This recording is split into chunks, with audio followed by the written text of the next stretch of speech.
ওই পরীক্ষা বাতিল ও পুনঃপরীক্ষা গ্রহণের দাবি জানাচ্ছি। অন্যথায় লালমনিরহাট জেলা প্রশাসকের এইচএম রাকিব হায়দার ও বিভাগীয় কমিশনার রংপুর মোহাম্মদ শহীদুল ইসলাম দলের কার্যালয়ে ঘেরাও কর্মসূচি গ্রহণ করা হবে। প্রিয় সাংবাদিক ভাইগণ, আপনাদের সদয় অবগতির জন্য পেশ করছি যে গত 5ই ডিসেম্বর 2025 খ্রিস্টাব্দ শুক্রবার লালমনিরহাট জেলা প্রশাসকের কার্যালয়ে 39 জন স্টাফ নিয়োগ পরীক্ষা অনুষ্ঠিত হয়।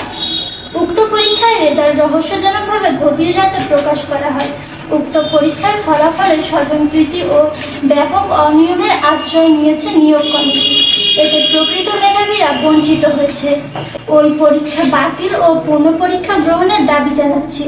অন্যথায় লালমনিরহাট জেলা প্রশাসকের এইচএম রাকিব হায়দার ও বিভাগীয় কমিশনার রংপুর মোহাম্মদ শহীদুল ইসলাম দলের কার্যালয়ে ঘেরাও কর্মসূচি গ্রহণ করা হবে।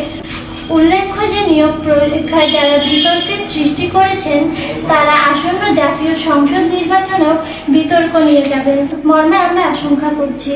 প্রিয় সাংবাদিক ভাইগণ, আপনাদের মাধ্যমে উক্ত বিষয়ে বর্তমান সরকারের হস্তক্ষেপ প্রার্থনা করছি। পক্ষে জেলা প্রশাসকের কার্যালয়ে নিয়োগ প্রার্থী সুমাইয়া।